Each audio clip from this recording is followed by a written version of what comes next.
Every single investment we make is basically a bet on a future that we can't possibly know for sure. We're always trying to make these huge decisions with, let's face it, incomplete information.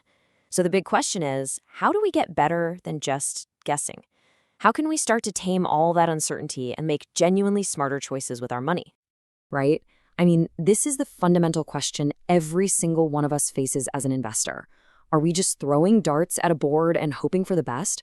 Or is there a more logical, a more structured way to approach the unknown so we can consistently make better decisions over time? Well, you'll be happy to hear there is a way. In the world of finance, we give that big mystery a simple name, risk.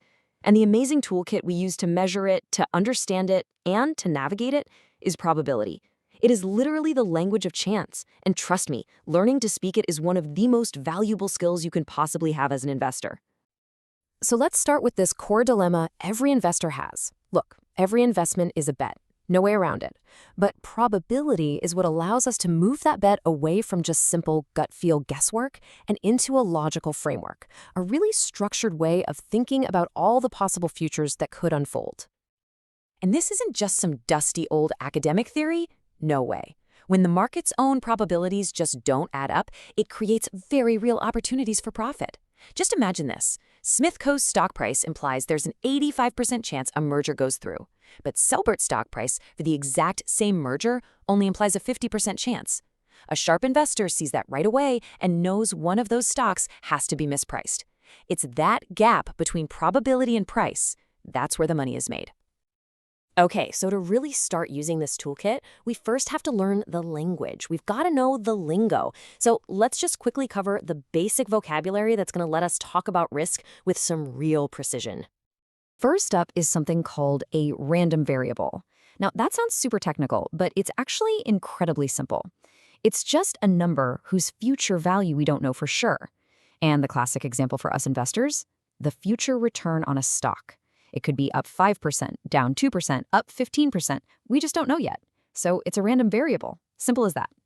Next up, we have an event. An event is just a specific outcome, or maybe a whole set of outcomes that we actually care about. For example, an event could be the stock's return is exactly 10%. Or it could be a much broader range, like the event the stock's return is above 10%. It's just the specific thing that we want to measure the likelihood of. And that, of course, brings us to the big one. Probability itself. Think of it like our measuring stick. It's just a number, always between 0 and 1, that tells us the chance of our event actually happening.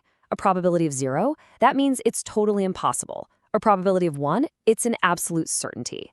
And of course, pretty much everything in investing falls somewhere in between. Now, here's how we put all that together in something called a probability distribution.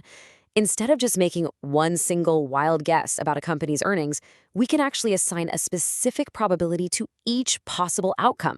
We're not saying the earnings will be $2.45. We're saying there's about a 45% chance they will be. You see? This paints a much richer and, frankly, a much more realistic picture of what the future might hold. But here's where things get really interesting. Because, probabilities aren't set in stone.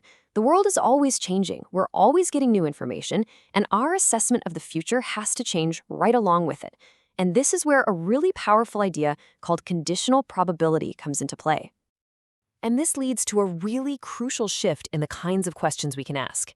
An unconditional probability is just a baseline. It's the chance of something happening in a vacuum with no other info. But a conditional probability is way smarter. It asks, what's the chance of an event happening given that something else has already happened? And here is exactly why this matters so much for investors. Check out this data on mutual funds. It shows that if a fund was a winner in year 1, its probability of being a winner again in year 2 was over 65%. But if it was a loser in year 1, its chance of turning into a winner was only about 15.5%. That new piece of information, how it did in year 1, dramatically changes the odds for year 2. Okay, so we've got the basic language down. We know that probabilities can change with new information. So what now? How do we actually boil all of this down into some cold, hard numbers that we can use to compare investments and make real decisions about risk and reward? Well, the first number we need is called the expected value. Think of this as our single best forecast for the future. It isn't necessarily the most likely outcome, but it's the average outcome we'd get if we could run the scenario over and over and over again. It's the probability-weighted center of all the possibilities. And the calculation for it is actually pretty simple. Let's just go back to our Bank-A-Corp example. For each potential earnings number, like $2.60, you multiply it by its probability, in this case, 15%. And you just do that for every single possibility on the list to get what we call a weighted value. Then, all you do is add up all those weighted values. And boom, the sum gives you your expected value. So in this case, our single best forecast for Bancorp's earnings per share is $2.34. That number represents our central expectation for the reward. But hold on, that reward is only half the story, right? We also have to quantify the risk. And for that, we use something called standard deviation. All it does is measure how spread out all the possible outcomes are around that $2.34 expected value. Are they all clustered really tightly around that number, or are they all over the place? A wider spread means a higher standard deviation, which signals more uncertainty and, of course, more risk. So here is where it all gets really, really cool. Because understanding the risk and reward of just one single stock, that's just level one. The real magic, the real game changer in investing, is what happens when we start combining different assets together into a portfolio. The way they interact is often way more important than how they behave all on their own. And the key that unlocks all of this interaction is a simple metric called correlation. It's just a number on a scale from -1 to +1, and it tells us how two different assets tend to move in relation to each other.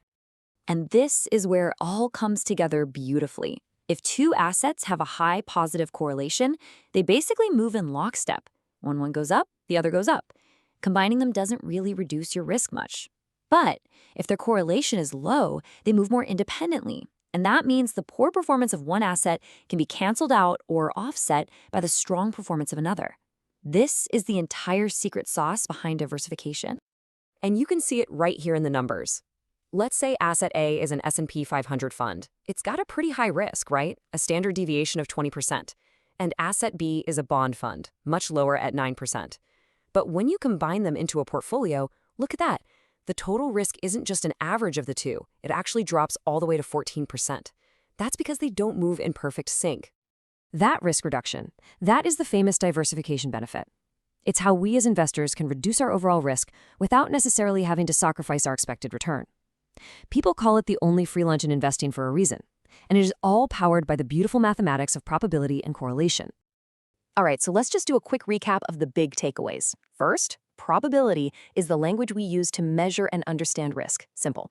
We use expected value to put a number on our potential reward, and we use standard deviation to put a number on the risk surrounding that reward. And maybe most importantly, when we're building a portfolio, we use correlation to understand how our assets move together. Because combining assets with low correlation is the single most powerful way to slash your overall risk. So, I'll leave you with this final thought to chew on. We spend so much of our time analyzing individual companies and individual stocks, but if the relationships between our assets are what truly drive the risk in our portfolio, what hidden connections, what correlations in your own portfolio might you be completely overlooking right now?